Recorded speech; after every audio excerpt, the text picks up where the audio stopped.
Serial उड़ने की आशा में जब रोशनी देखती है कि सचिन और सायली घर पर आकर कृष को गोद लेने की बात कर रहे हैं तो वह अंदर से बहुत घबरा जाती है।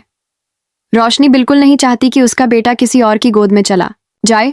जब सचिन और सायली यह बात पूरे परिवार के सामने रखते हैं कि वे कृष को अडॉप्ट करना चाहते हैं, तब घर में हड़कंप मच जाता है। कुछ लोग इस फैसले से चौंक जाते हैं तो कुछ खुलकर समर्थन करते हैं। सचिन के बाबा और रिया दोनों उनका साथ देते हैं। बाबा भावुक होकर कहते हैं, अगर तुम्हें इस बच्चे को अपनाने में खुशी मिलती है तो मैं इसके लिए तैयार हूं। रिया भी कहती है, तुम दोनों कृष के लिए बेस्ट पेरेंट्स बनोगे। लेकिन वहीं रेणुका इस बात के सख्त खिलाफ होती है। वह तेजस्वी के साथ मिलकर इसका विरोध करती है और गुस्से में कहती है, इस घर में कोई बाहर का बच्चा नहीं आएगा। इस घर का वारिस इस घर के खून से ही होना चाहिए।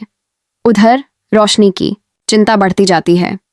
वह चाहती है कि उसका बेटा उसकी आंखों के सामने रहे, लेकिन वह सचिन और सायली से नफरत करती है और यह बर्दाश्त नहीं कर सकती कि उसका बेटा उनके साथ बड़ा हो। तभी रोशनी के दिमाग में एक चालाक योजना आती है। वह सोचती है, अगर मैं ही कृष को अडॉप्ट कर लूं तो किसी को शक नहीं होगा। सबको यही लगेगा कि मैं एक पराये बच्चे पर रहम कर रही हूं, लेकिन असल में वह तो मेरा ही खून है। अब रोशनी तय करती है कि वह खुद कृष को गोद लेने का प्रस्ताव रखेगी, ताकि न तो किसी को उसके और कृष के असली रिश्ते का पता चले और न ही कृष सचिन और सायली के पास जाए। लेकिन कहानी में अब आने वाला है एक और बड़ा मोड़। क्या रोशनी की यह चाल चलेगी? क्या सचिन और सायली चुप बैठेंगे? क्या सचिन के बाबा, रिया और बाकी घर वाले रोशनी की बात मानेंगे या सच का साथ देंगे?